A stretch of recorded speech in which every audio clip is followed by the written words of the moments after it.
Oh, hi everyone, and welcome to today's show, where we are having a little bit of a talk show and talking about Monster Hearts rather than playing Monster Hearts this week. And we are very excited that Katie can join us. And I'll unmute everyone as soon as I can find the Zoom window. There it is.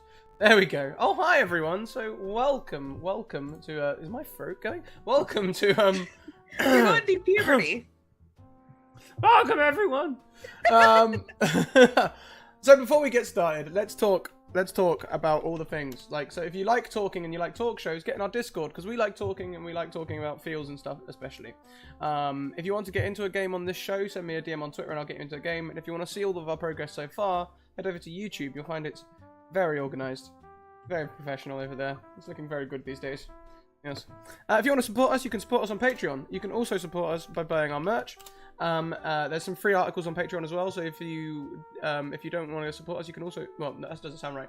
If you don't feel able to support us but you still want to check out stuff, go and check out stuff anyway, because hey, that's fun. Go and check out articles. They're good articles. One's about safety systems, the other one's about Cypher System. Maybe we'll get one about Monster Hearts and other things as well, who knows. What else have we got? We've got sponsors. We have Bird and the Storm Publishing and Mage Hand Press for our two sponsors. Check out all of their things. Mage Hand Press, they've got a 33-page review. A free 30-page review even, and pre-order stuff. Bird and the Storm, their stuff will be coming in the new year when we will be doing episodes with them. I need to speak to them about that actually, because the new year's approaching.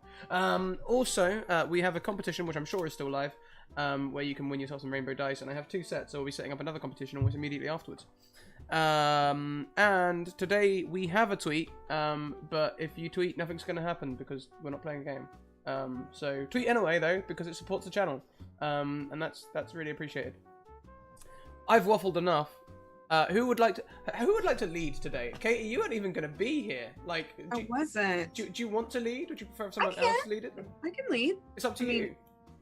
I can. It's fine. It doesn't matter to me. For me, you're from the home of like talk show RPG things, like, you know, Off the Table. That's how it all started, right? Like, Yeah. I mean, we can go around and introduce ourselves like we do normally, though. I'm Katie, and I MC this wonderful game when we are actually playing. Alice. Oh, I use she/her pronouns. Just put that out there. Yeah. I'm Alice, or White Rabbit Pick on Twitter. I play Sandy in this, and I play the ghost sort of him, which is really, really awesome. And for both she/her. Meg. Okay. I'm Meg. I'm Pishkinbon on Twitter, and I play Quinn, who is the Fae in this game. And I also use she/her pronouns. And Scrat. I'm Scrat. You might know me from popular channels such as the Scrackers Academy and Encounter Roleplay, the Greyhawk channel, and every now and again, Grimtalk2 on 502. You can use any pronouns you like for me. I don't mind any pronouns, and I play Elvis. Now he's a young boy, and he's had a lot of daddies. That seems to be his main introductory point. A lot of people question how far his accent drifts, but he just explains. Drifts right into my window. Well, you wouldn't be the first lady to say that. I hate it. Elvis, he's not really. I guess he's him. He's not really questioned any of that stuff yet. So I suppose he's sort of him at the minute. All right. Okay. No one's ever called him anything different, so he don't know how he'd feel about it. So if you're new here and expecting us to play, sorry. What we usually play is Monster Hearts 2. It's by Avery Adler, and it's a game about the messy lives of teenage monsters. It is an excellent game, but it is very noticeably a game not for everyone.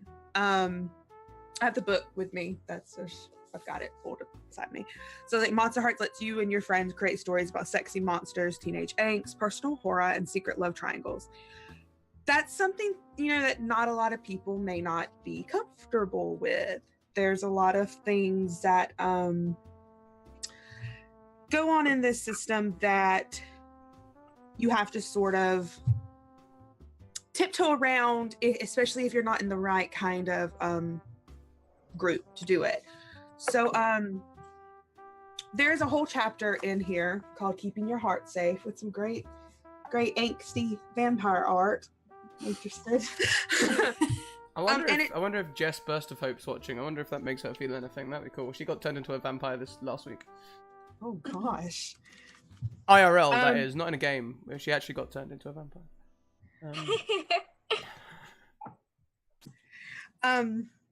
So, I mean, I don't really know how you guys want to go about. If you have any questions for me, if the chat has any questions about the game, or for me, or for our players, I sort of wanted to, at least for me as MC, because we've played 3 times, go around and see like how you're feeling about your character, and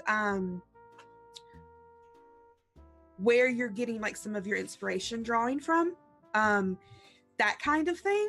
Or you're just flying by the seat of your pants, which it seems like Scott's doing right now. Am I so see-through? One thing I will say, because we just touched on it, and that it can be a system which is, you've got to be careful about some things, maybe tiptoe around some stuff. I spoke to Scrap about this game before I agreed to be in it, because I was incredibly nervous about being in it, and I know lots of people will be it. The only reason I am playing this game, because this sort of thing makes me very nervous, is because Katie is the DM. That is the only reason. Because one, I feel absolutely safe with Katie, and I know it'll be fun. So, and I think it's important, especially with a game like this, that you feel very, very comfortable with DM and who you're playing with and everything like that. Because I'll be honest, the first time I read like the concept for this game, I was really intrigued, but I was also utterly terrified because it would definitely touch some of my lines.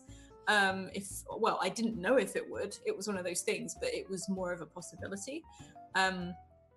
but I'm really loving it. Like, I'm slightly addicted to all these characters and everything. So I'm just saying that out there. Katie, thank you, awesome DM. Otherwise, I wouldn't be playing this. It is one of them things. I think, like, you know, like, because obviously it's this is a game that literally has sex moves, you know, and so honestly, as you guys know me as a streamer now, you know I do a lot of casting for things and stuff like that. Casting for this game was quite hard.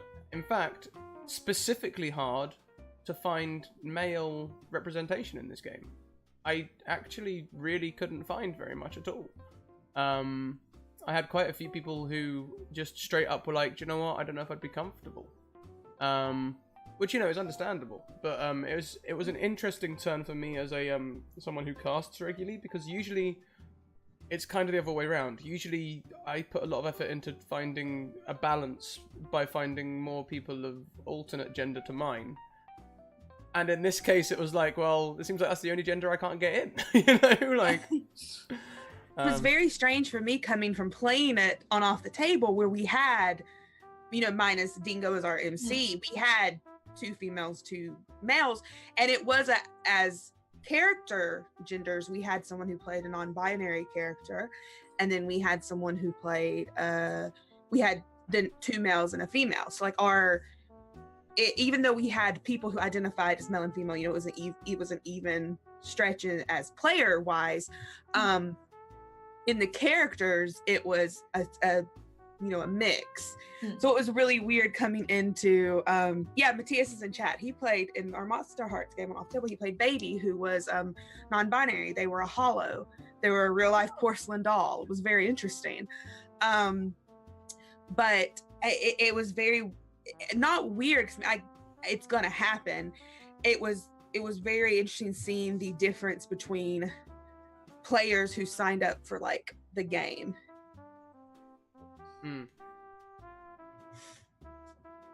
Did you have any worries, Meg, when you were looking into playing?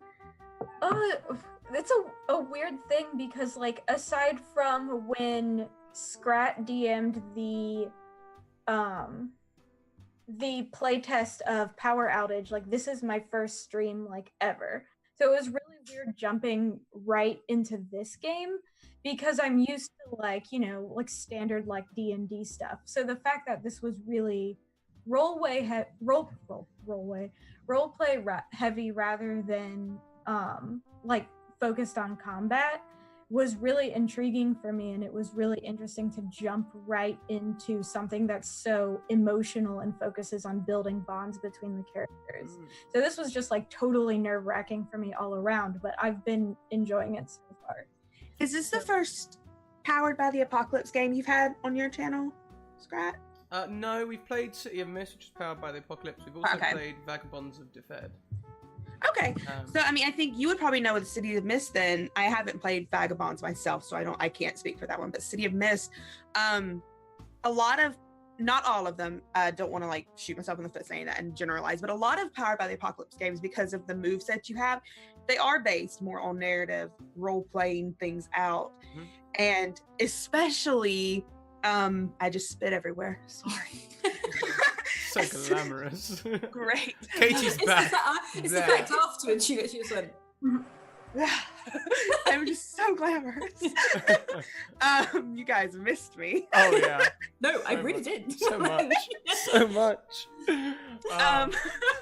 I think that's one of the great things about a ton of Powered by the Apocalypse systems, is that because you have this certain set of moves, you get the chance to say, hey, I'm doing this. And I have found most like game runners will say, okay, yeah, you can do it. Tell me how you do it in the story and it's going to work. You won't have to make a roll for it. Like a lot of the times,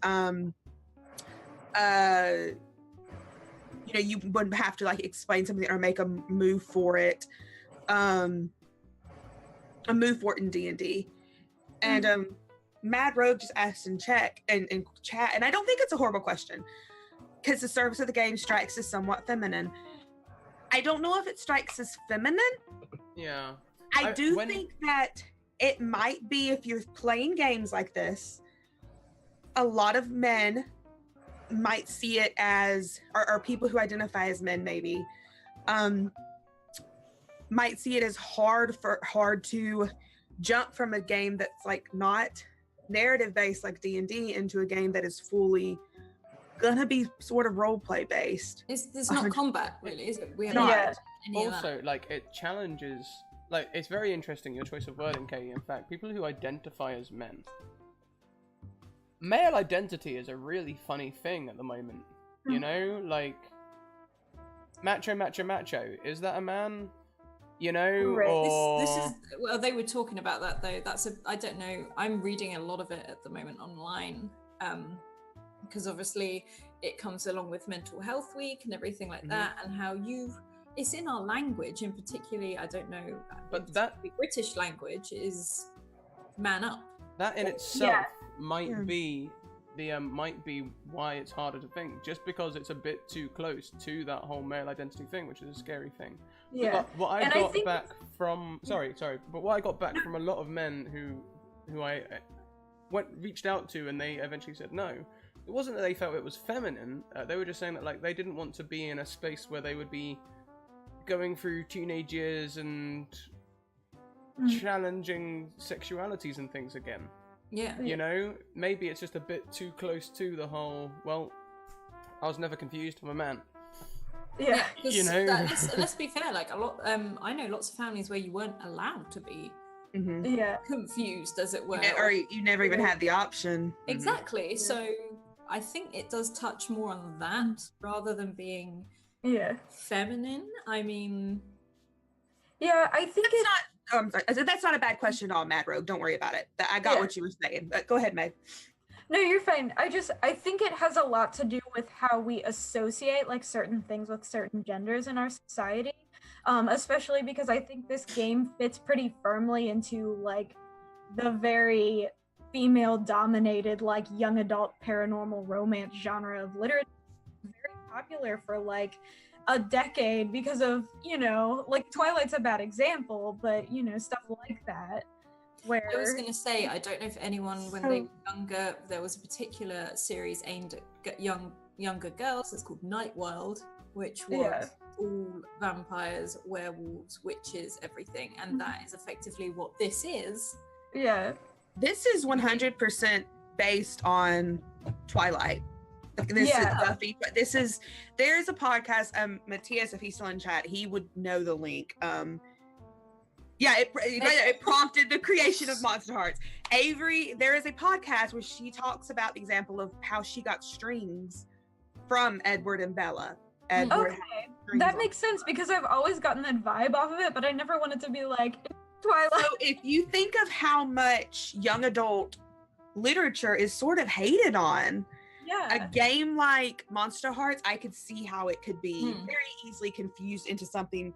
When Monster Hearts that I played on, you know, and I just say off the table as example because it is my first full completed off the Monster Hearts campaign, was one of the most fulfilling games as an adult that I've Yeah. ever played.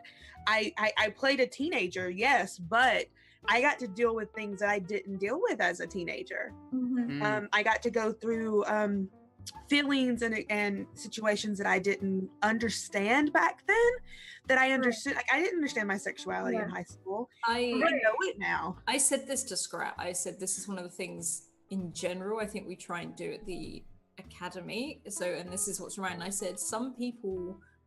This is again the reason we have lines and veils. Some people want to experience something they never got to, or if they had experienced it and they wanted to act differently, and it helps them almost just feel better about. Say you had something bad that happened and you wanted to play it out differently.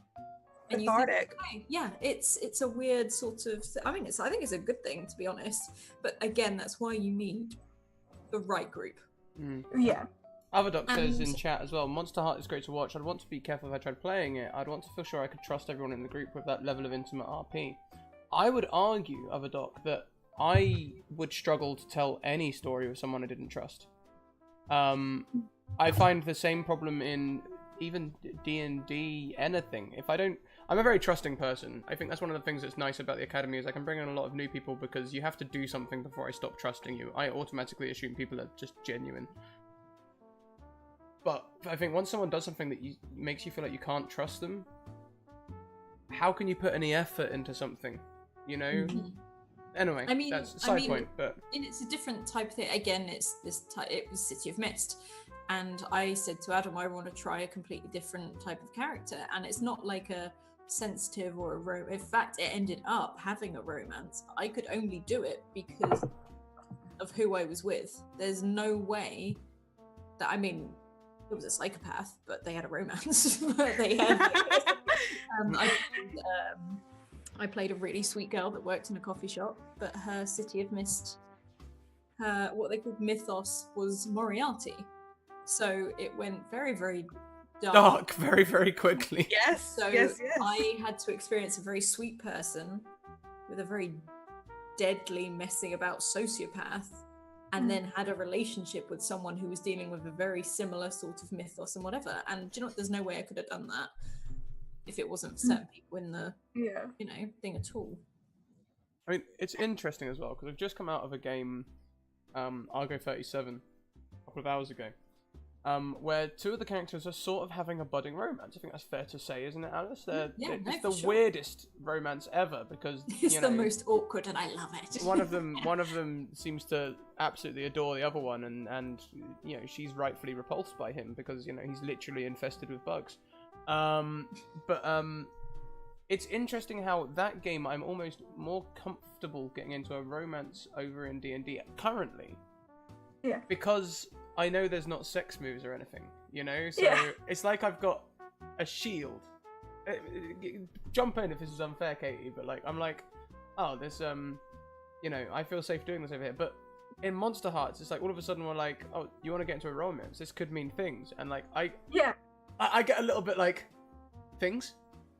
Yeah, Things? And I think that's why I remember you had said it before that, like, seeing, and not just you, Alice, but other people seeing the fact that a game like this has sex moves or roll to turn someone on, that can scare a lot of people off. Yeah.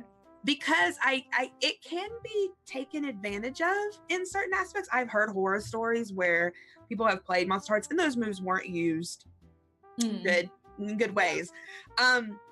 So you have, and I think that's like where you have to trust your other players and your MC, and like the thing that it says in the book, you know, say what the rules demand, say what honesty demands. You have to trust that when you know you are roll to turn someone on, I'm doing it, I'm calling for that move because I think it's a intimate moment. And you have to remember, intimacy is not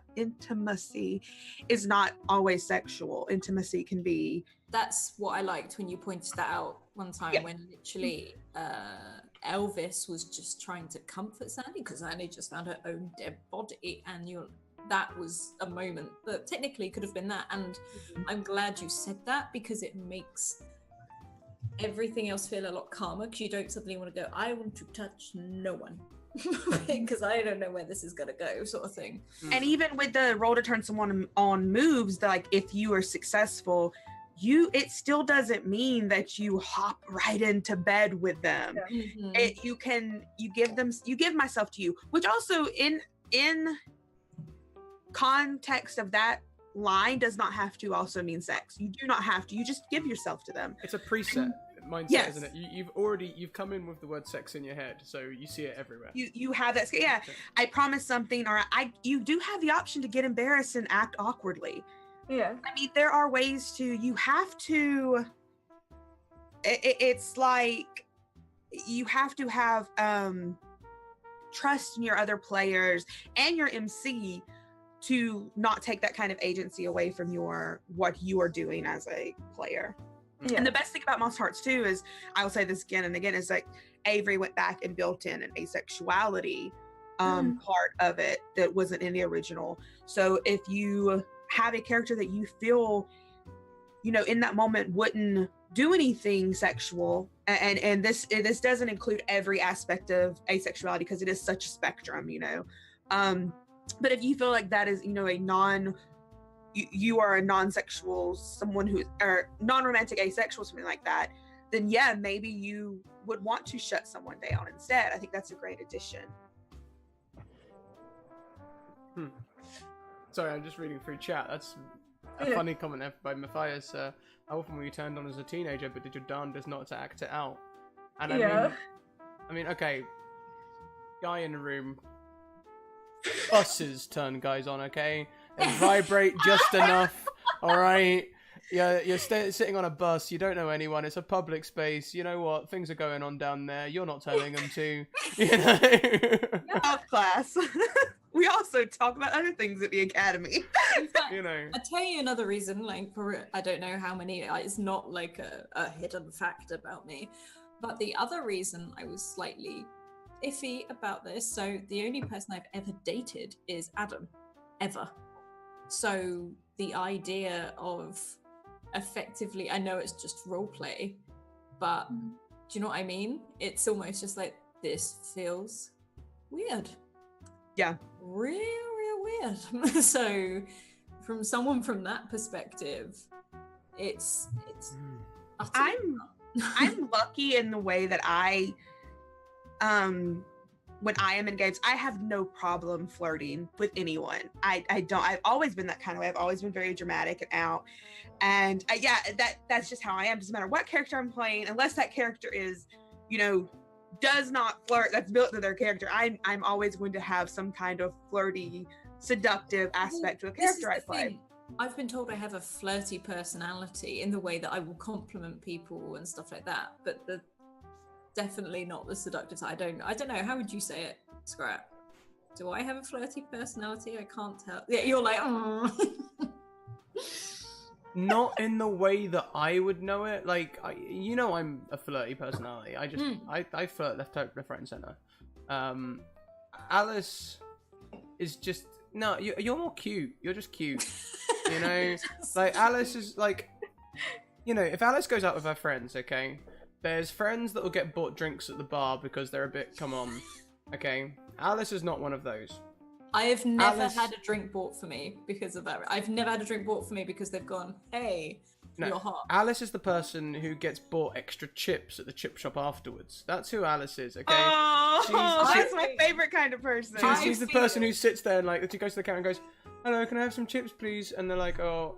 I'd like to point out I'm drunk at this point. Yeah, I know. Small, medium, or large. And she's like, well, looks at her money, looks at the thing, and is like...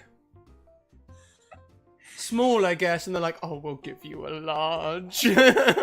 That's Alice. I'd like to point out, though, I am far more happy with my free chips than I am with any bad free drink I get off anyone.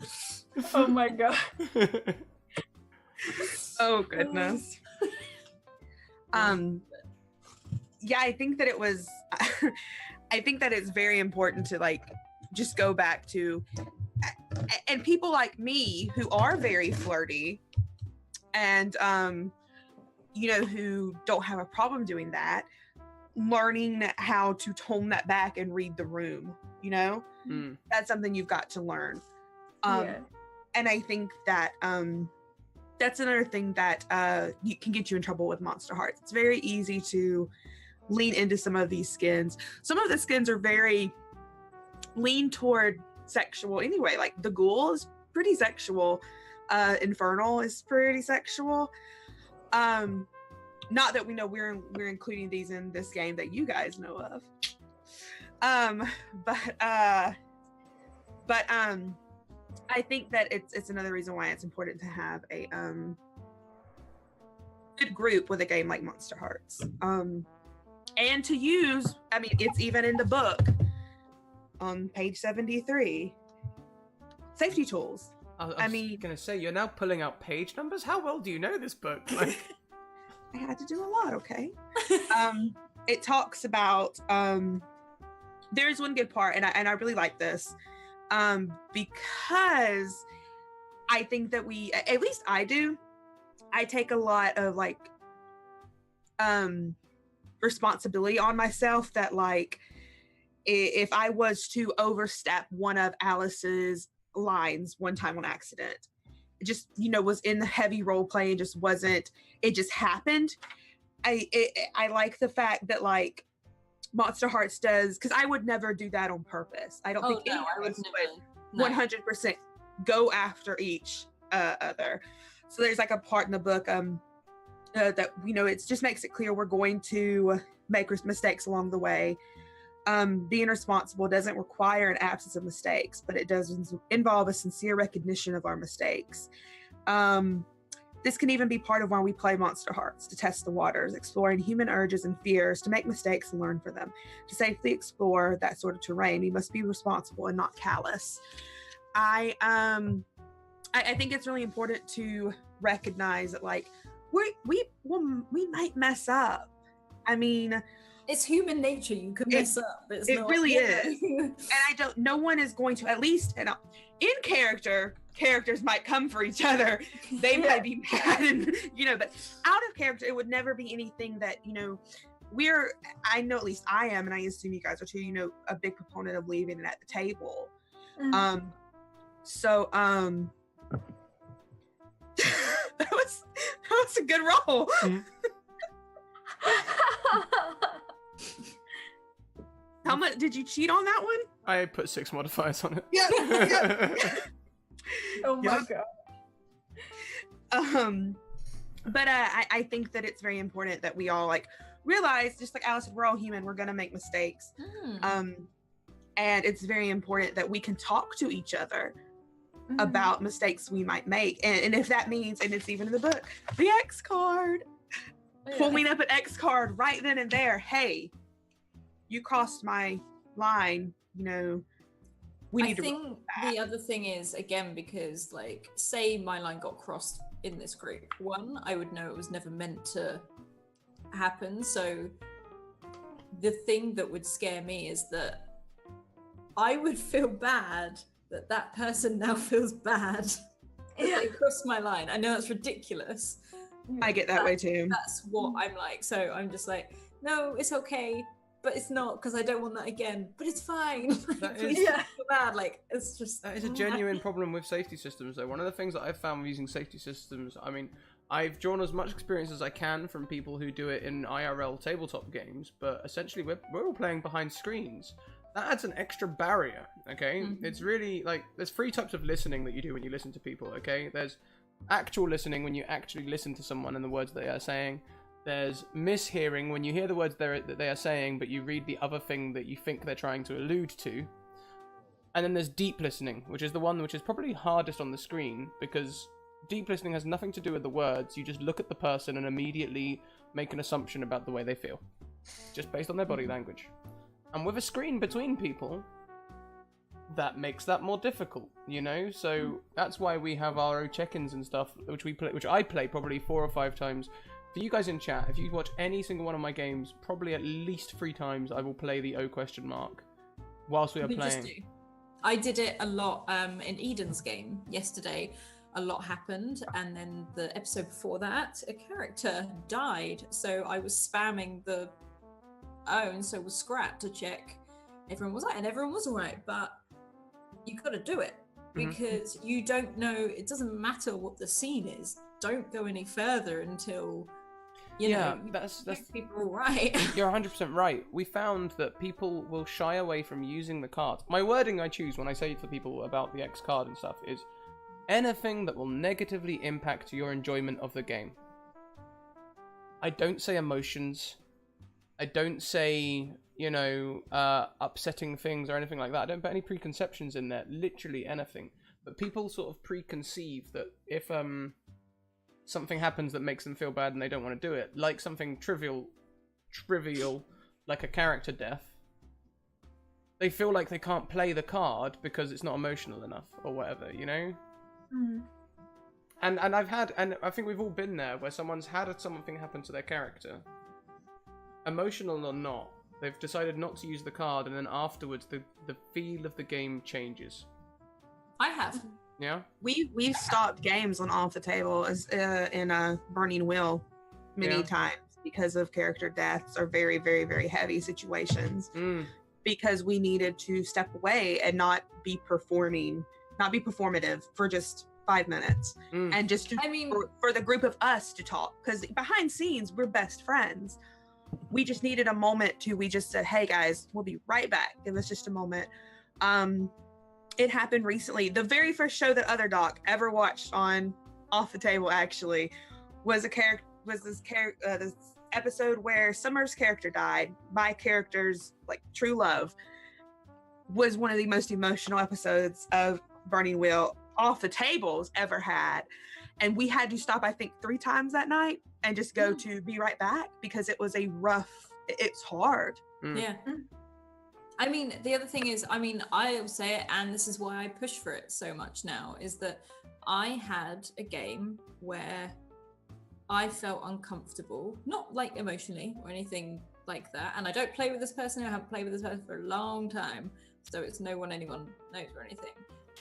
But a player made me uncomfortable, and I was another player. That made it 10 times more difficult. One, because I'm the headmistress of the academy. I should be okay with this. And no, I shouldn't have to be okay with this. But at the time, I was thinking that. And also I thought, I can't pull out on I can't do that on another player. They're doing their thing. Why is that a problem? This isn't a scene. But no, it was a problem. And I remember talking to Adam afterwards. Like, I didn't like this, but you know, it's fine, it's not happening again or whatever. But now it doesn't matter if you're the DM, it doesn't matter if you're a player, it doesn't matter what the scenario is or who's doing it. If you don't like it, say it. Like, I don't care. If I do something that crosses a line to someone, I'd feel much worse if you didn't tell me. And then it comes back and you go, hi, I can't do it. I'm like, oh my God, I just tortured you for 3 hours. I'm so sorry. Like, and not in a fun way, like, not, you know, so it's... I suppose that's part of it for us as well. Like, we don't have so many breaks on this channel, but also because when you've got new people sitting at the table, people that you don't know so well, we can spend a lot of time deep listening to the wrong things. Like, you can mishear people through deep listening, you know? People who, I don't know, come in with a certain je ne sais quoi, a certain way that they, Charlie's 100% right there in chat. We had this, where there was some sort of like tension, but we couldn't figure out what it was until we had a proper conversation about it. And we tried using something a little bit different. In fact, in our Wizards and Wardrobes game, we're playtesting something slightly different, maybe another addition to our the plus and minus to the so what we've got at the minute is we've got X and an O, like the traditional flower system. We've also added the O question mark check-in. The other thing that we've added as well is plus and minus, because what we found is no one thing was so bad that it warranted an N or an X, but some characters were just getting the brunt end of it all the time in really small ways. So we started adding a plus and minus mechanic. So at the end of a scene of your character, you put plus and minus in, so that, and the plus just says, I feel like this scene helped my character develop, you know, just so that you have something to build on. Because otherwise, if it gets to the point where you're like, well, you know what, I don't know where my character's going now, you know, it's something important to understand as a DM as well. Throwing that one out to the table. I've waffled, sorry.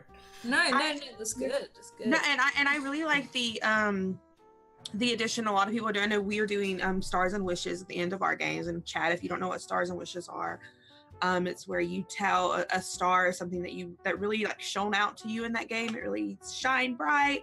And a wish is something that you wish would continue to happen, or you wish happens in the future. There's another one that I'm probably going to start doing with you guys. I've just been a horrible MC, called Roses and Thorns. I really enjoy Roses and Thorns. So a rose is, and we can sort of combine this, I'll make a new name for it or something, because a rose is something that was like wonderful and exciting, because that's a great part of, you know, that's a rose. The thorn is something that was awful, or it gave you difficulty through the game, and that's something that we can work on together. Roses and Thorns, it's very good to have, because it also, I love Stars and Wishes because Stars and Wishes is something to strive for. Roses and Thorns and Butt. I don't know how I feel about that, Matthias. I like Stars and Wishes because Buds, thank you. That makes more sense. buds. That is so much better than butts. That was a good laugh. I mean, we all like butts on the channel. We do like butts. With thorns, it's just telling you something, because I think that it's completely fair. You may have a week that it's great, but I think it's completely fair for you as an RP or as a player to have something that the MC throws at you that you just can't handle or is too rough, and not in a way that you want to like fight through. There's been some things on games I've been in that I love a challenge as a character. I love I love those knives, you know, that I give my GM, but there's some things that I feel really disheartened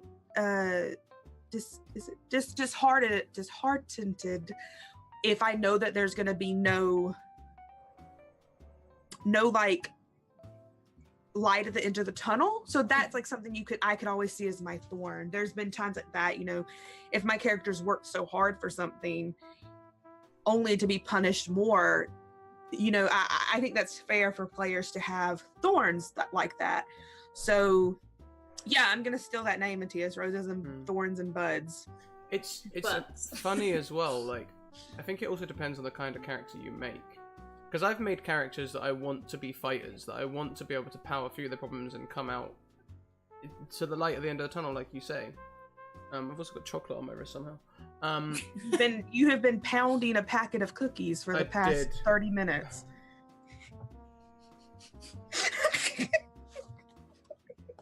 But I've also made characters like the one I made for One Shot Wonders last year, Turnuk, who was always written to be a tragedy. Mm-hmm. There was no way he was going to come out of that story well, you know, it was just how bad would it get before he inevitably died. It was Ravenloft. So, you know, I think it depends. If you build, if as a player you build a character to do something and you can't do it, that I feel like that's where the frustration comes in. Yeah, I agree. And talk to your DM. Oh, please talk. Oh my god, like anyone who's in one of my campaigns, they will receive, this probably sounds like I'm probably the most annoying DM. I will send out a list of questions about your character, and I need you to fill them in and then give me 5 secrets or something, and then it's all woven into the story. Well, I do it for you guys every week, and I got it from Dingo. I need scenes. What do you guys want to explore with your characters that day, that session?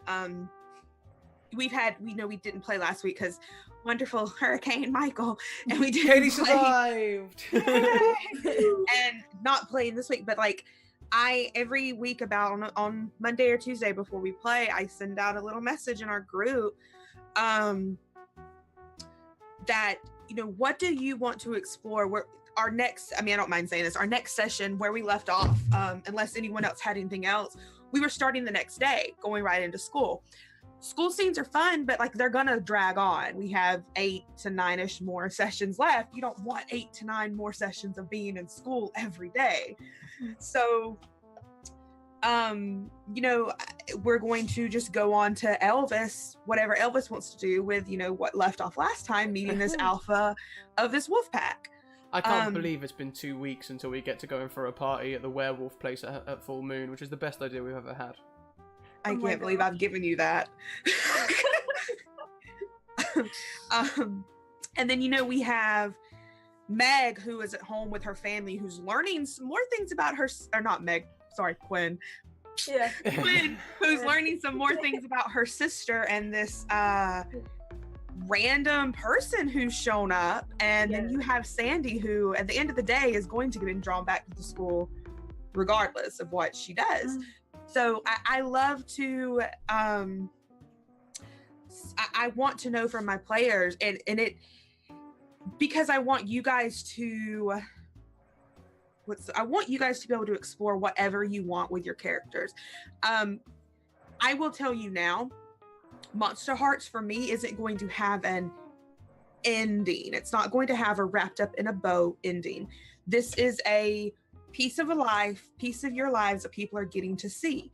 So while we're playing this, I want to know what you guys want these people to see, what you want to explore. I like that though, because then that way you don't think, the end. Like, Exactly. I mean, like these they're gonna these are keep going. teenagers. They're Yeah. going to grow up. They have to realize stuff. And so like that's why at every week I want to know, hey, what do you want to explore? And even if it's secret, you don't want to say it in a group chat. When I was playing Monster Hearts, I kept seeing secret all the time that like, hey, I wanted to throw this person in, catch him off guard. Do that. That's for me to build something for you, because as an MC, one of my biggest jobs that I take upon myself is to let all of you have the most fun that you can. Whoa, look at the gifted subs. So let's acknowledge these. Thank you very much to Charlie, who gifts a sub to Matthias, and thank you Gemsong, who gifts 5 random subs by the look of it. 12-sided guy gets one in there though. You're a regular chatter, and thank you other guys. Tavern Tale Podcast, you saw you in chat last night. Thank you the rest of you for lurking and being here to receive the gift. Thank you so much. And thank you, Gemsong, for gifting them. You guys. What I do like about, again, it's a snippet of the life. I mean, Charlie, who I'm pretty sure is in chat. Yeah, Charlie's in chat. She's doing something similar with our characters, and also reminded me I need to message her about my character for Monday. Sorry, Charlie, I swear it's coming. But yeah, I like being able to talk to the MC or the DM and give private moments. I want to play through this because that way it's also a bit of a surprise for the other people playing in it, so you get some more raw reactions and things, whether it's good or bad. Doesn't have to be bad, but I like it. Thank you very much to Otherdoc, who also subscribes with a tier 1 sub. Remember, if you have Amazon Prime, if you do still use it, you can gift your subs for free here. But also, if like me, if you're very disappointed in the fact that they've taken away ad-free viewing from Prime members, which is basically the only reason I had it, I don't mind if you stop subscribing because you're stopping Prime. That's fine by me. Stop Prime. Yeah, I'm in support of the Prime boycott until we get ad-free viewing back. I'm in support. Yeah. As if Jeff Bezos needs any more money. I'm so mad.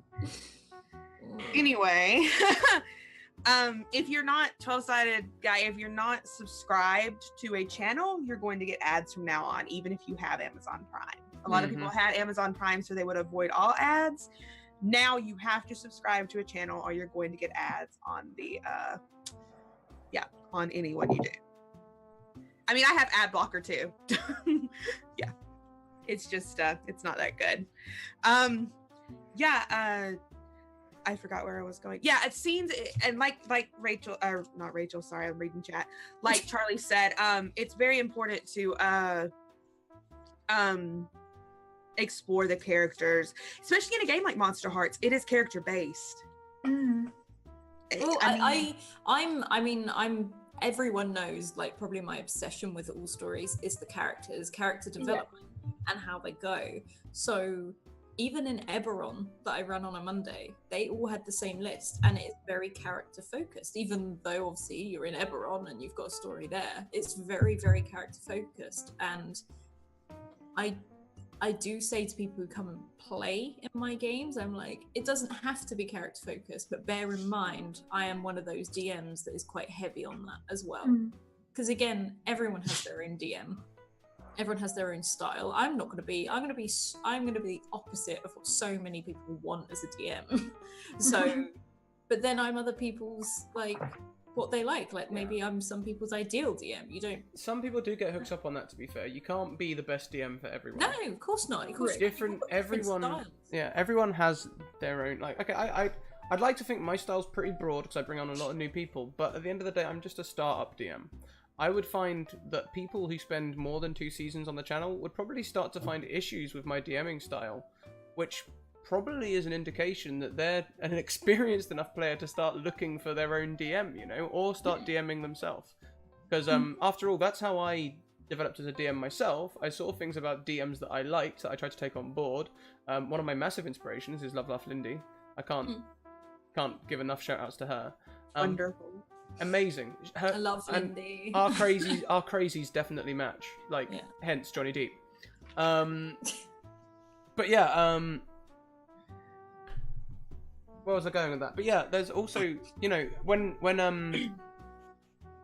when you're DMing for someone and you see something that you don't like, don't ripcord on the whole thing, because it's also a learning experience. What don't you like about it, you know? Mm-hmm. I think the problem often with people is they assume that if the DMing styles don't match, it's a problem between people. It's not.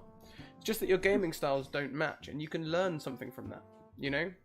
Well, you and I, Scrat, have completely different styles of DMing. We are the opposite, which is why every now and again we try and hop into each other's games. Mm-hmm. Because it's different. Oh, thank you, Gem Song. I'm going to take that as a compliment. Alice loves getting into your head and pulling the strings. I do enjoy that. But I'm not, like, one thing I'm not very good at, and something I'm really trying to work on, is combat. I'm so bad at combat. I'm trying to make combat interesting. And do you know what? Do you DM, Meg? I can't remember if you do you DM? I have actually never DM'd, so but I don't know, on this topic, I have had a couple different DMs because I'm in a couple different campaigns in real life in addition to this game. And for a long time I had the same DM, and the way she DM'd, I was like, oh my gosh, this is so hard. Like, I'm not ever interested in like DMing. Like, this girl is crazy. And then I realized that she's just really experienced. So she, pulls out all and stuff like that. She's been DMing since she was like a really little kid. Like, she grew up in a family that played tabletop games. So, and then I started playing like a different game, and it was a GM that was very focused, kind of like you are, where they were like, like, what do the different characters want to do? Like, what kind of scenes do you guys want to do? And I was like, oh my gosh, if I ever did this, like, this is how I would want to do it. So now I'm kind of interested in it, but I'm still kind of nervous, But, well, I mean, so like maybe this is an opportunity for me to like promote the channel once again. So I'm not just blindly firing into the wind when I select casts. I like to put a newer player. So I think it's fair to say, Meg, you say this is your first streamed campaign. Yeah. So I like to put newer players with more established players to bring them along. Once I'm already considering you, Meg, a more established player. Like next season, if you want to come back and help us raise the next generation of newer players, I would love that, because I would consider you an experienced player. And then the next step is to start getting you DMing some one-shots. When you start feeling comfortable, and don't get me wrong, this isn't, within the space of 3 months. I mean, but as you start feeling comfortable, you could come and DM a season, and before you know it, you'll either be here helping me bring up new players, or you'll be off on your own, or off earning money in Critical Role or something like that. That's where. I wish. That's the dream, right? Yeah, that's it. That's my dream. Guys, run! You'll never escape. Run. But that is my dream. I would love to get people into a position where they can be more recognized in this scene than me. I succeed through others vicariously, So. That's so sweet. Wow. I'm just gonna be really British about that, man.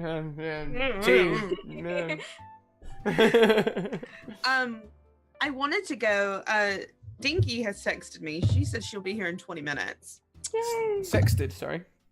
Yeah, Dinky has sent me a text message. She's on her way home from work. Okay. She did forget we were doing this tonight, chat. Don't give her any problems about it at all.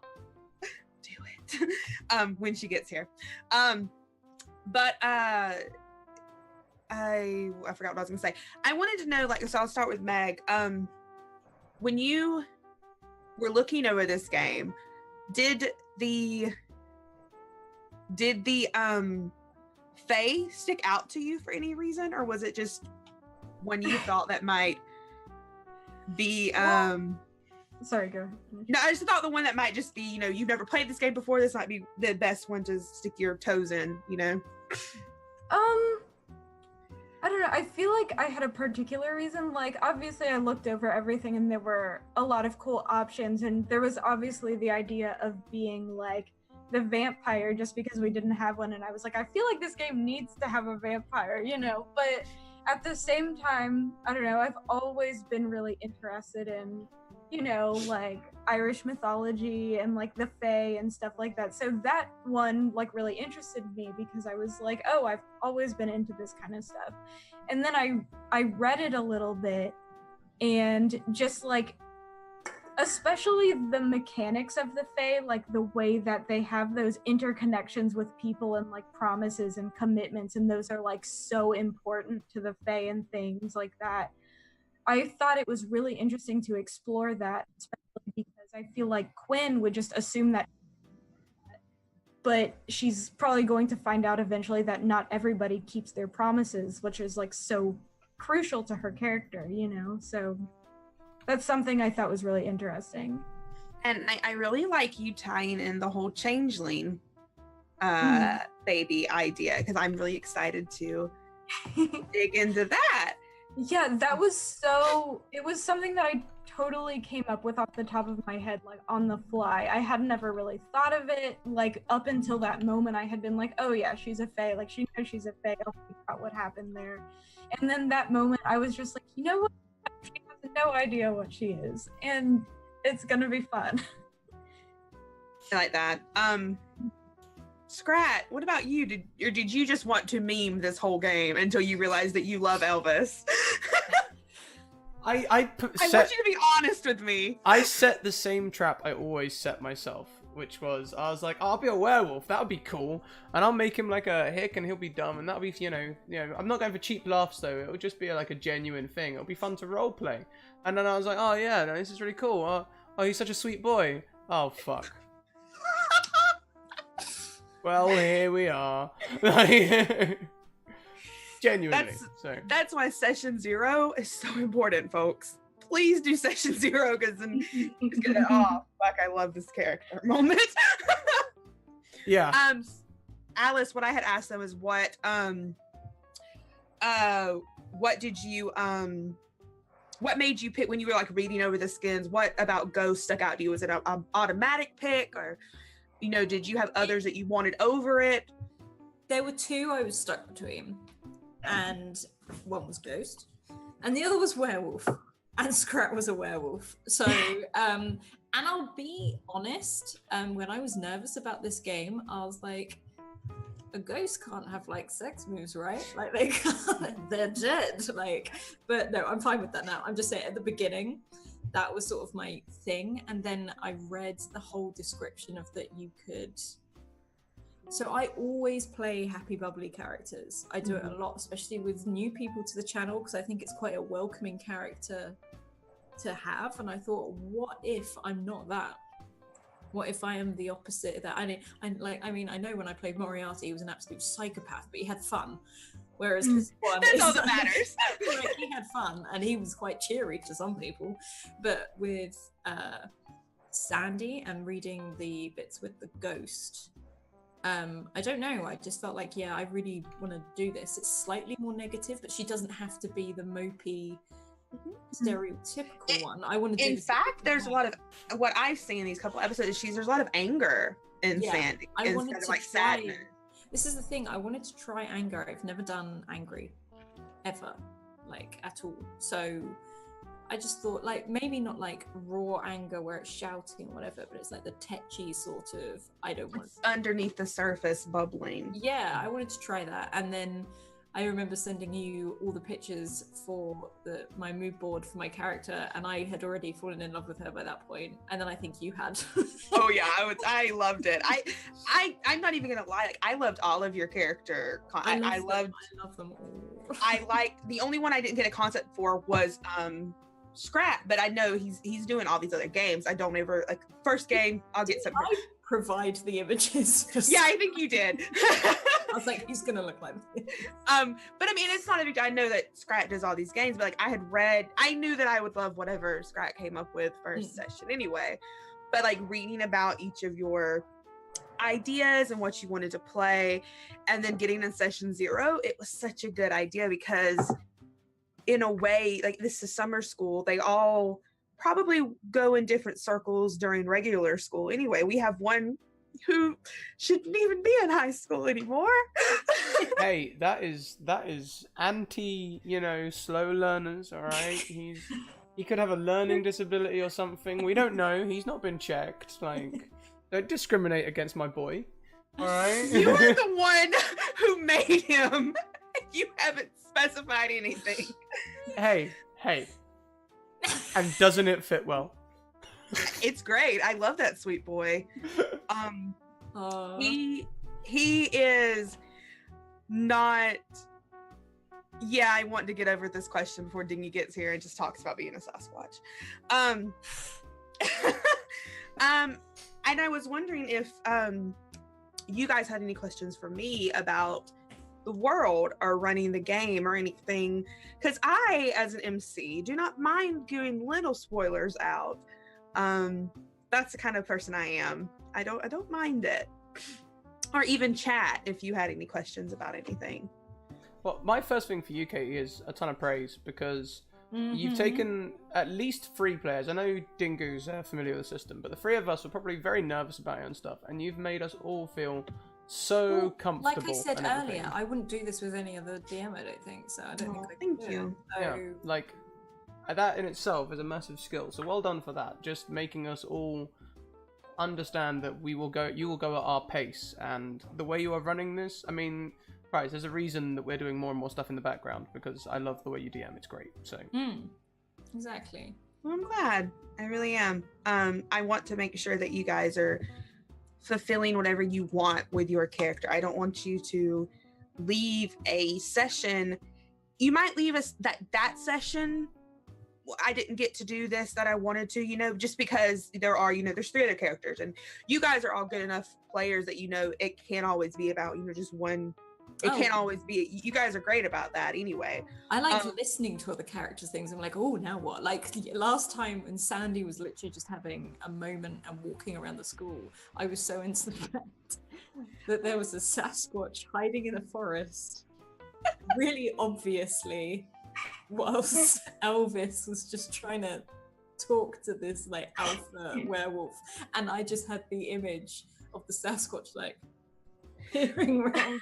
And my favorite thing is like watching y'all's faces, like Quinn and Chloe having these conversations.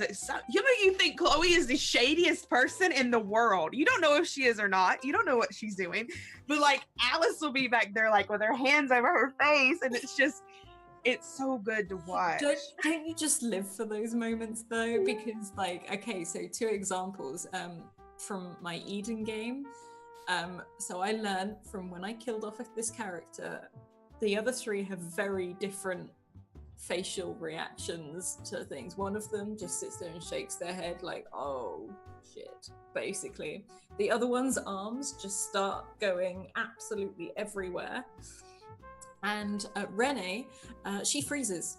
She all out freezes, and she'll stay like this for a good 3 minutes. That I had to check her camera that make sure she wasn't frozen. Still there.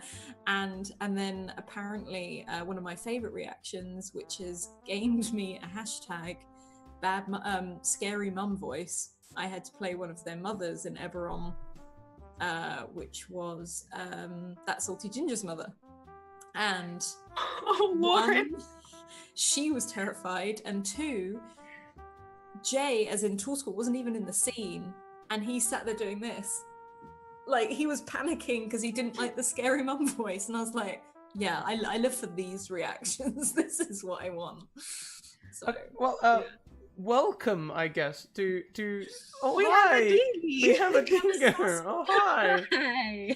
I apologize for my lack of communication abilities and understanding other people's communication. It's okay, you're fine. You're an off-the-table outcast. It's expected.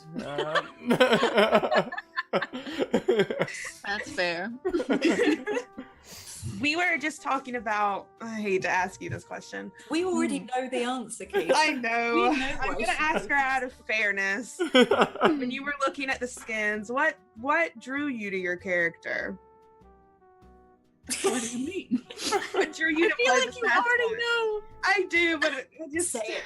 The musk. The musk. hear you. Can't hear you at all. I did ask for it. On a more serious, the more serious. I mean, looking over the Monster Heart skins in general, I see and I think this is the great thing about Monster Hearts. I see a little bit of myself in each of the skins because they're all like different parts that make up people.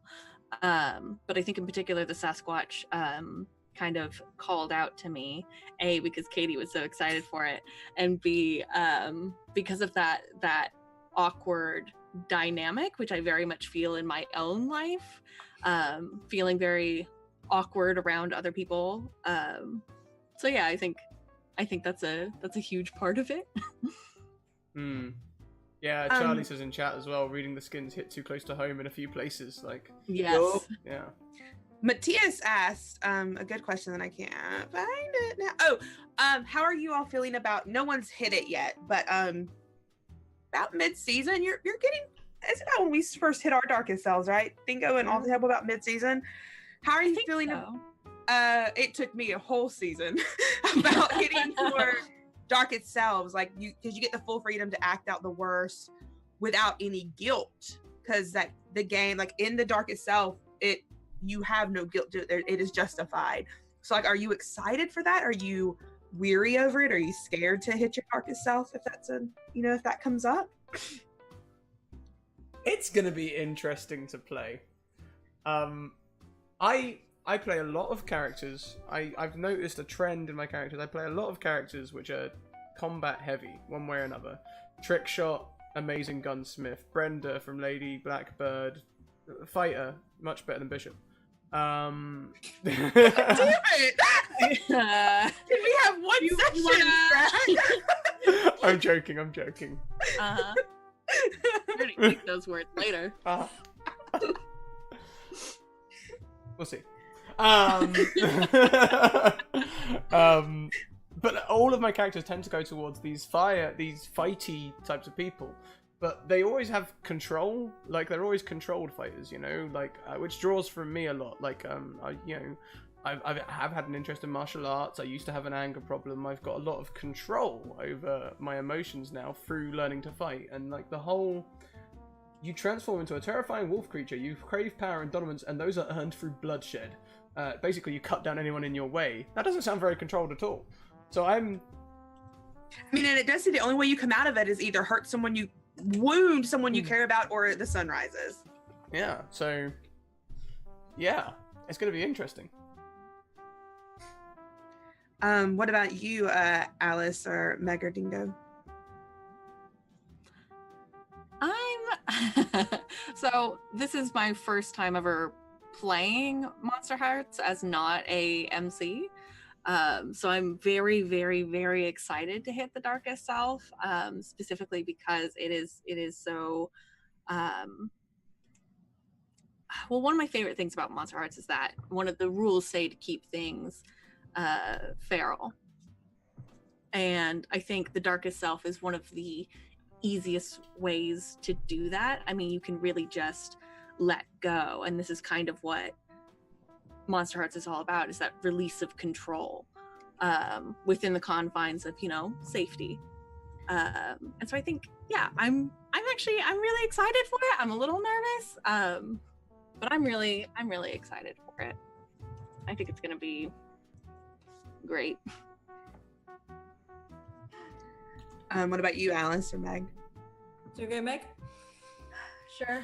I'm really excited about it because, like, what I said earlier about like what drew me to the Fae class in general was like how central to the skin like promises were and things of that nature, and like their bonds with other people. And the Fae's darkest self has a lot to do with like everything is a promise, and if somebody breaks the promise, like it's going down, like that kind of thing. And I feel like that has a lot of potential to be either scary or like incredibly sad, and I think I'm interested in kind of grappling with those like feelings through a character on stream.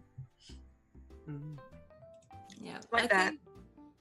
With the ghost, it's basically I think it's a bit more. I am excited to play it, but I'm still trying to figure out the direction, because with the ghost, she becomes completely invisible and no one can see her.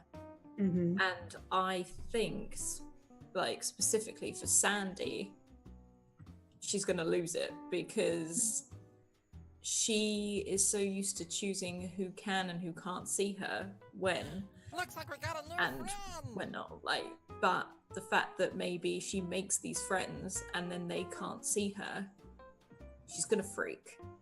So it'll be interesting to play, and I think I'm literally half and half excited and nervous on how to play it, because more I want to do it justice so that it comes across right and doesn't come across as the whiny teenager.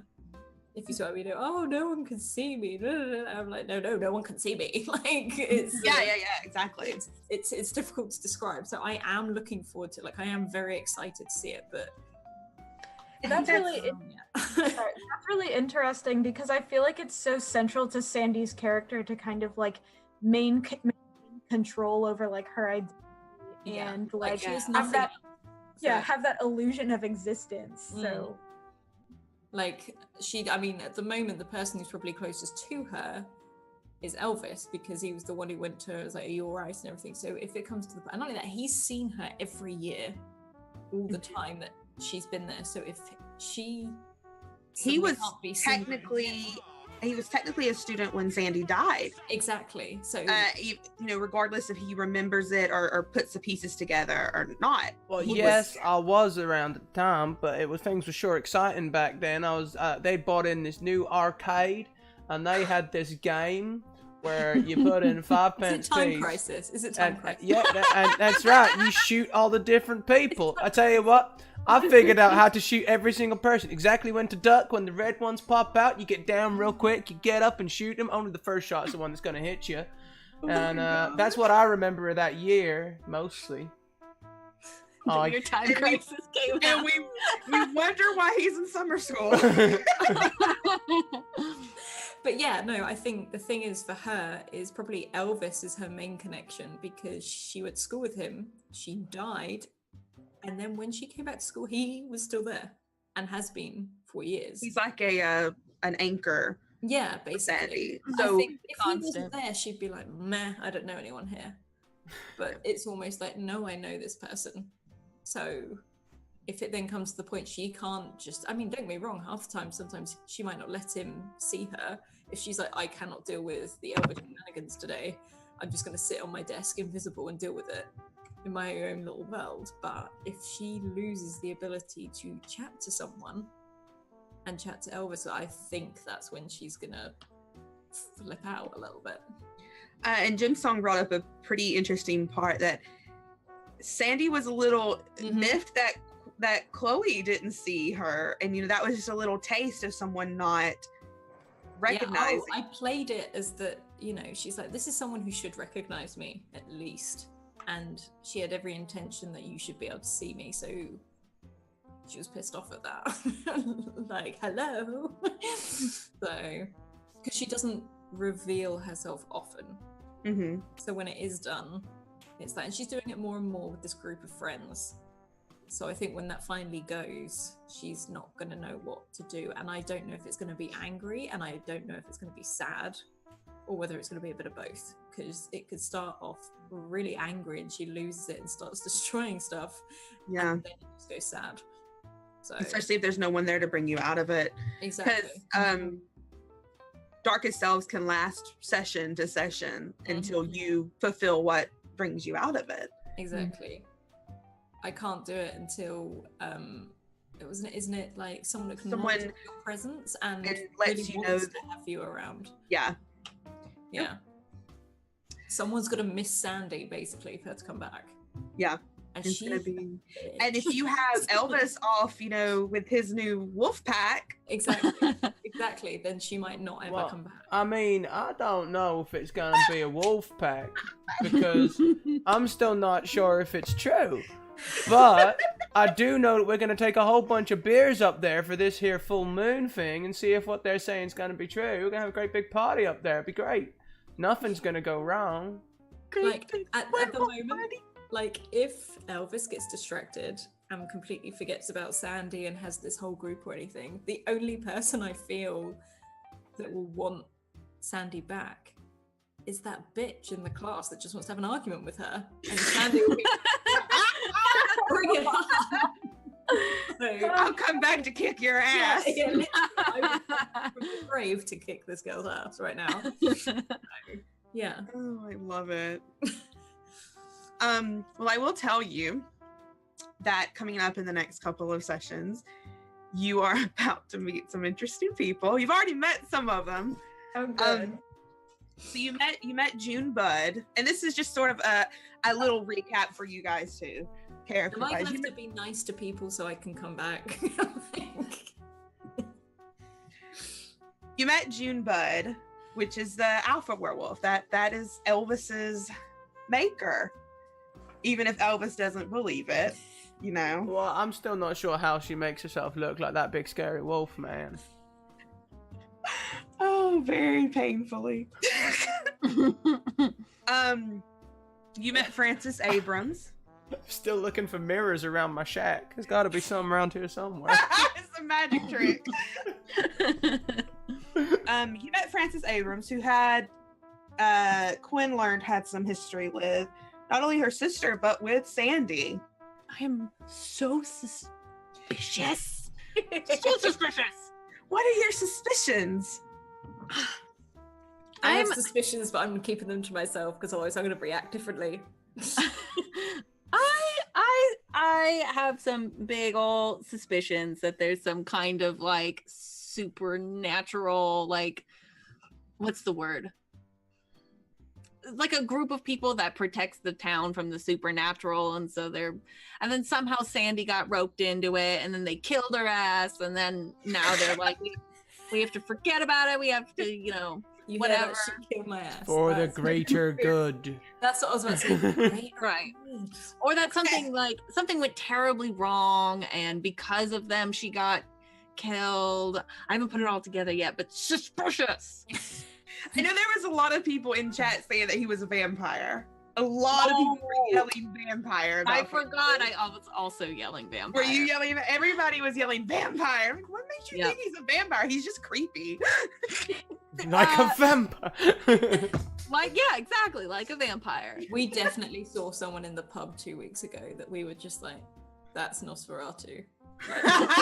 No, it wasn't Nosferatu. That's the wrong one. It's the other one, the hybrids, the fancy ones. This guy, I swear, he was wearing like a full-length leather jacket, okay? Black shirt, black tie with a silver pin, okay? He had a waistcoat on. He had a waistcoat. Full, like, interview with a vampire? Yeah, but Uh-huh. he Bald had head, moustache. goatee, thin goatee. We were just like, I'm sat at the pub like 3 I'm- pints down. going, I'm a shoes "That's man a as well. vampire." I'm a shoes man, and his shoes were to die for. Like, literally. He could have died to get his shoes. I mean, He telling probably you, made a vampire. deal with them. that, yeah. That was vampire. Satan incarnate, vampire, something along them lines. You got to meet Harriet, which is actually a friend of Sandy's. Sort of got the hint that she might not be all, what's the word? There's a reason Sandy hates everyone. Harriet is probably like a local fortune teller kind of person. That's what she does for her job, whether it's real or not. I'm trying to think if there was anything else that stuck out that you guys might have to definitely remember. I think those were the 3 characters that you really that came up new. You're going to get a couple more next session, especially if you go to the werewolf trailer park.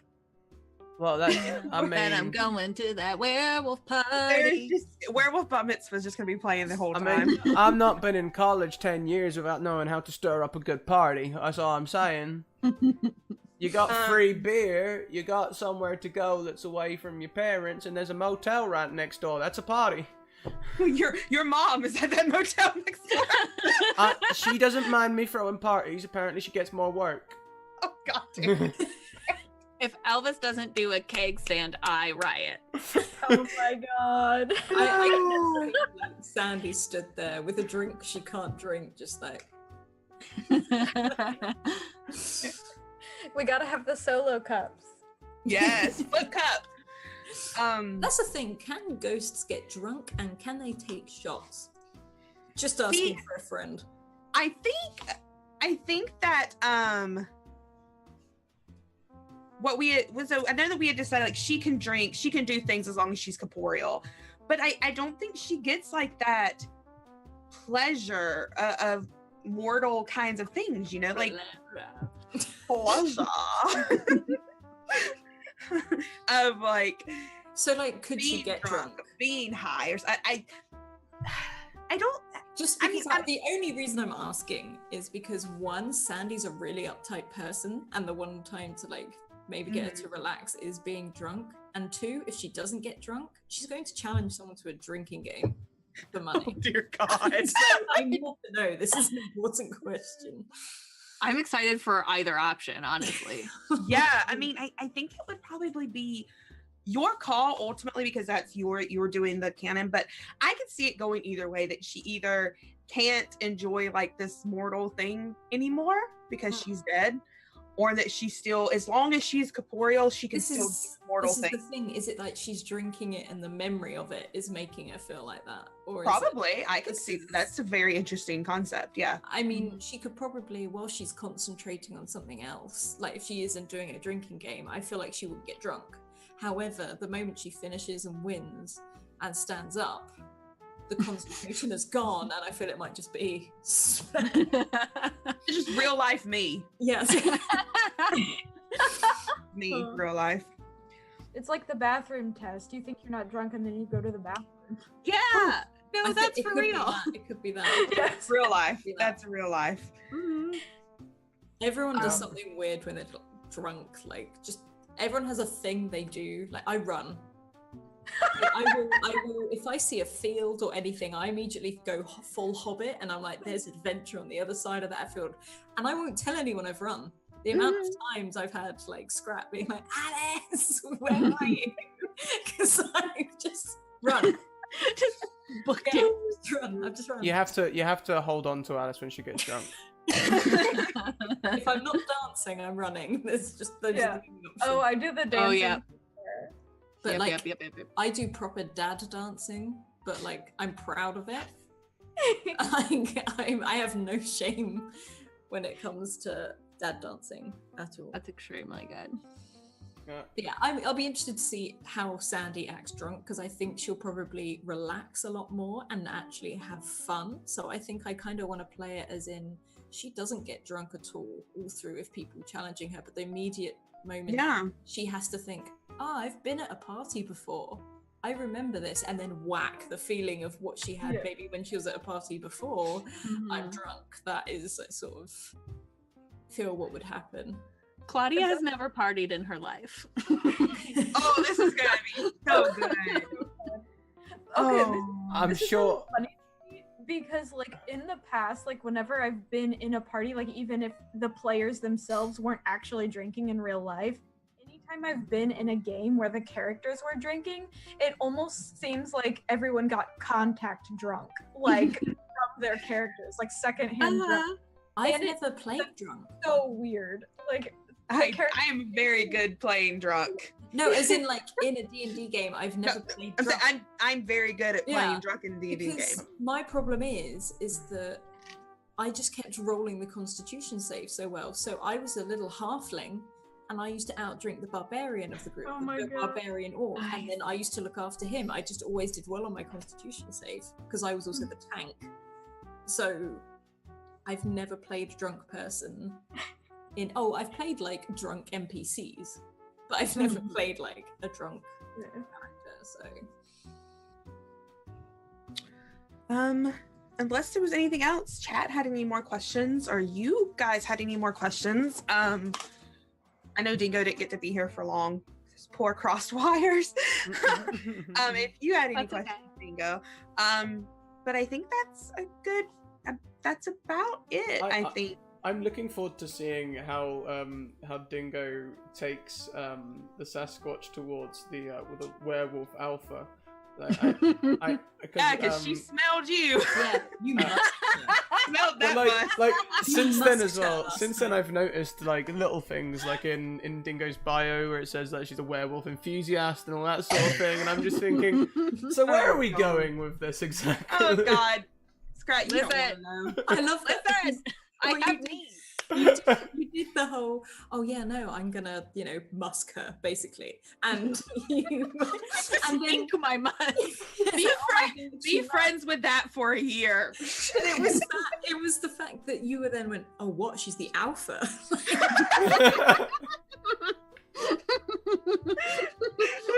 Yeah, exactly. How do you not know where this is going, Scrat? Oh no! I didn't say I don't know. I said I'm looking forward to seeing where it goes. To seeing it play out. No, I'm very excited about just like the musk in general because I think Can Claudia we is stop saying that word? no. You must Was it ask. originally musk? Wasn't there another word as well? Like No, it's musk. I believe it's musk. It is literally just musk. Don't say it in the Dracula voice. It makes it worse. Don't do that to me. I'm sorry. I'm not. musk. Love it. But I think Claudia is very like I think she's developing into being able to fall in love with many people very easily. Kind of just one of those people who can look at someone and, imagine their whole life with them in like a single moment and then be like, hey, chill. So I think that musk is going to be very useful for that. Yeah. Yeah, I don't know where I was going with that sentence, but I agree. I'm very excited to see where this whole werewolf thing goes. Yeah. If you just end up with the alpha, we could solve a lot of problems. I'm just saying. Get the alpha on our side. Yes. Or and you can then- make things worse. Look, Yeah, You this is don't the know thing. what's coming. we've got a foolproof plan. Okay, Yeah, it involves no, you can't break up. the plan is Knowingly, foolproof. it's gonna go bad. No, it's foolproof. We take all of the kids up to the werewolf park at the full moon to have the werewolf party, and from there, there's not a thing that can go wrong. There'll be alcohol involved. It'll be great. I'm also gonna point out that Quinn has already promised Claudia that she's gonna keep her safe. So that a reverse Fae promise. yeah. Didn't This is the other thing now. You're gonna have to take Claudia to a party where you're flirting with someone else. wasn't this the thing as well? Didn't Claudia? Was it Claudia who said to me, or someone else who said to me that we? I think it was Claudia that did have the party up there, wasn't it? Am I right, or was it Quinn's idea? No, I think it was Claudia because Claudia and Elliot were Yeah. sneaking around outside your shack. So like They were yeah. gonna make sure you were safe at the party and didn't wolf out. Yeah. Mhm. So like yeah. So now in Elvis's head, he's thinking that because she's saying if he does turn into a wolf, he'll freak out. Well, great. I'll have all my friends around me to help me out in case I freak out. I'm gonna be the. Hang on a That'll minute. be fine. Am I the only one who's gonna be able to deal with this because I'm already dead? Otherwise he's just gonna kill someone else. Possibly. I got a baseball bat, so It's literally gonna be. You've got a baseball It's gonna bat. be- Werewolves baseball bat. Known cure. Known cure. Yes, This will be fine. It's literally gonna be the others running to Sandy, who sat in a coffee shop, because it's like, we have a problem. We need someone who can't die. Could you come fine, what's he done now? And just wander off. Whilst you're flirting with the alpha at the corner of the room. Oh, that's gonna be interesting. I'm specifically trying to get myself into a situation where I am both flirting with Quinn and June and causing myself some trouble there. And I can't wait to do it. As I've been sitting here, I've been getting so many good ideas too. And I'm just staring at my Google Doc and I'm just like, let me add some things to this. And this is what makes Katie an excellent and one of the many things that makes Katie an excellent MC, because she actually plans shit. And we do it all together. There's not much. Let's not go that far. I might plan, and this is just like into my thing of planning. I might plan one scene each for you, and then improv the rest of it. Mm-hmm. Yeah, that's Because it's about hard as to far know where things are gonna go Yeah, in a single session. yeah, exactly. And it's seeming like next session is going to be straight to this party. So next session is a party, guys. I'm so excited. It's not I've Monster been- Hearts without going to a party. Where I wish we could play Werewolf Bat Mitzvah the whole time, but Twitch would shut it down. But that would make me so happy. Damn it, Twitch. Damn it, Twitch. My favorite song in the world. But yeah, I think that's about it. I think we've touched on everything we really wanted to. Yeah. We can go around again and say who we are, where you can be found, and what you're doing lately. What you're up to. Dingoes, you came in last. You go first. Okay. I'm Dingo. I am incredibly sorry that I came in so late. But you know, it wouldn't be Dingo if she wasn't incredibly late. You can find me on Twitter at Where's My Dingus, where currently I'm just like flipping the fuck out about Voldo. God, I hate it. And you can find me on Off the Table next week, Monday, Wednesday, and Friday, I believe. You can find me back here for Monster Hearts. And this Saturday, we actually, if you want more Monster Hearts, Off the Table has a Monster Hearts 2 actual play podcast called Tabled Hearts. And you can find all of those episodes on off-thetable.com. I'm the MC for that. Katie's in it. Summer's in it. Steven's in it. At Wolf Wizard. You may know him as Wolf Wizard. But yeah, it's super fun and cool. And yeah, if We you- did some good goofs last night when we recorded. Oh boy, Good we spent goofs. about the first, what was it, like 10 to 15 minutes talking about bean pea. Yeah. So Just I'm excited. Good to come old and slurp edit of bean pea in your cup. that. I'm so sorry I brought that with me. Yeah. I'm not. But yeah, if you want to see anything I do, it'll be on my Twitter. We also have a new character now. If you've listened to it and you know who Nathan is, we now have Lewis. Because none of us know our own characters' names. None of you know your goddamn characters. Meg. I'm Meg. On Twitter, you can find me at Pishkifun. And right now, as I said, I'm just doing this stream, but I do have some other stuff in the works, so just keep an eye out. That's all for now. Ooh, keeping it mysterious. Mm. Alice. Hi, yeah, I am Alice or White Rabbit Pick on Twitter. When I'm not DMing or playing in a game, I am a wedding and lifestyle photographer, and I travel for it. So doesn't matter where. If anyone fancies any sort of shoot, one thing I'm trying to promote right now, because it's something I really believe in, and they're like confident shoots. Because I swear, like self-confidence is actually very negative on social media, and I really want to do the complete opposite of that and make people feel a bit better about themselves in shoots so that they have that sort of thing. But anyway, I am a DM for the Cypher System Eden, which is normally on a Wednesday. I am also a DM for our viewer channel, one of the viewer games, which was on earlier today, Argo 37, D&D in Space. And I also run our Eberron game. And whilst I run all the games and I'm in all the games, I'm frantically trying to plan for season 2 for more of all of the games. So yeah, I'm very excited. But yes. I'm Katie. You can find me on my Twitter at KatieFace. I also take care of Off Table's Twitter. It's a very great place to be. You can find us on off_the_table on Twitter or Twitch or our website that Dingo mentioned. I'm there every other Monday playing Dungeons and Dragons. I'm there every Tuesday playing Urban Shadows. I'm there every Wednesday either recording or playing Burning Wheel. I'm here on Thursdays. Every other Friday, I'm either playing Lady Blackbird, Go Outcast, woo! I am MC Monster of the Week. I'm the keeper for that. On Tuesday afternoons, you can find me on the Greyhawk channel playing Savage Tide with Eric Vulgaris, who I adore. Also, some other people who have been on this channel, Josh, Pro Starter, very great.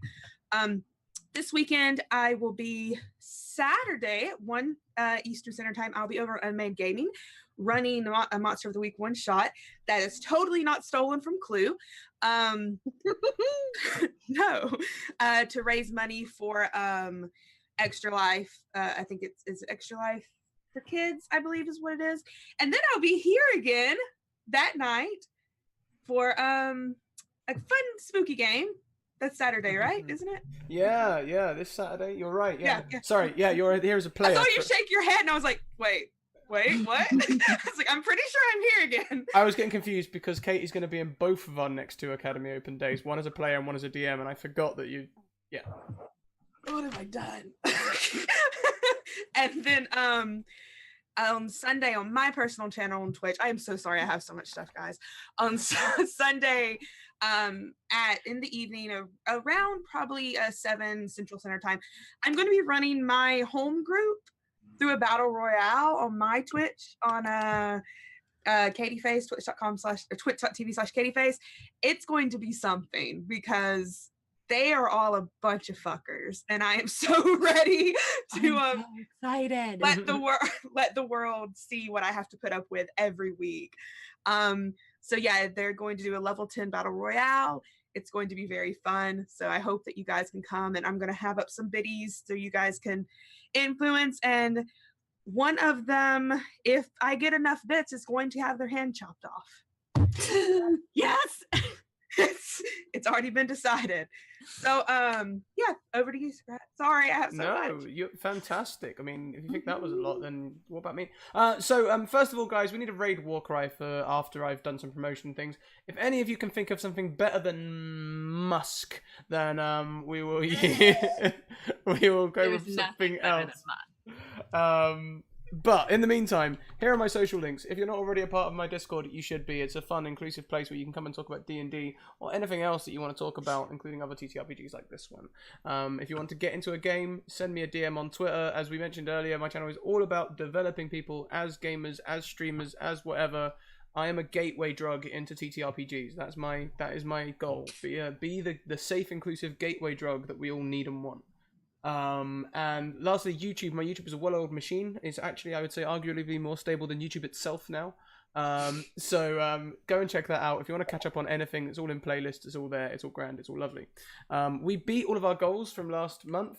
We are now, this is day 2 of this month. And yeah, we beat all of our cost goals. We beat all of our stretch goals by £110. So you guys have been amazing. Thank you so much for your support.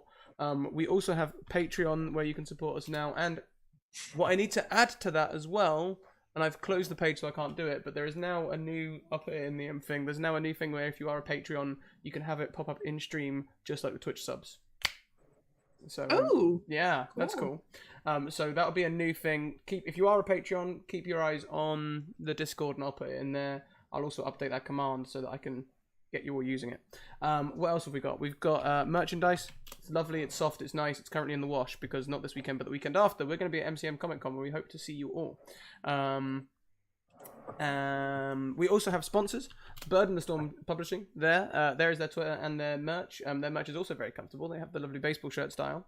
And we also have Mage Hand Press, who was playing Argo 37 in the stream before, where things were starting to get a little bit awkwardly, like, genuine between Alara and Blister. Like, they might actually have, like, something going on there, which is... He just has to get over the worms. Scary. Yeah. But yeah, if you want to check out Dark Matter, which is the D&D 5e space reskin, there's a free 30-page review there, and you can also pre-order. There's all the links there. Go and check them out. If you want to show your support for Rainbow Pride and all that sort of stuff, or just rainbows in general, go and get yourself some rainbow dice from my competition. If you're already following me on Twitter, if you're already following me on Twitch, and if you're already following me on, you're already a subscriber on YouTube, you've got free entries right there. So just click on the link and go and claim them. The last link is for retweeting the tweet, so you're 3 out of 4 entries already. That's all the things. So here is our raid war cry today. Musk. If you make it, God. Don't reward her. I feel it's necessary. Whoever you raid, bless their heart, so they have to deal with you. Okay, so there it is, with one without Scrat Hype, one with Scrat Hype. If you have Scrat Hype, pop it. If you've got it, if you haven't got it, don't worry about it. Just come in with the musk, so they know where we're all from. We are going to go and raid today. We're going to go and raid WebDM. There's a lot of our friends playing over there. TK Oh, they're joins the gonna stream. love it. Anna B Photo, Lindy's over there, Grant, and of course WebDM Jim himself. Let's go over there and give I'm them. going to have to apologize to Emma. What have we got? Yeah, we're now full time. So 1 p.m., 6 p.m., and 10 p.m. every single day, EST. Every single day. Okay, Monday to Thursday. We are live. Also, Fridays at 1 p.m. over on the Greyhawk channel. And this week and every alternate week following, the Imperials play here on the Scrackers Academy, and the Imperials rule because, you know. Boo! Oh, actually. Boo! To be fair, I was about to say the Imperials actually get things done, but with Bishop, the Outlaws might actually start doing that too. Hello, you wonder why we were so bad in the beginning. We didn't have our power. She's back now. Anyway, let's go over there. Keep evoking emotions, everyone. Make sure to tune in for the rivalry. I mean, the stream on Friday. And we'll see you next time. Bye! Bye.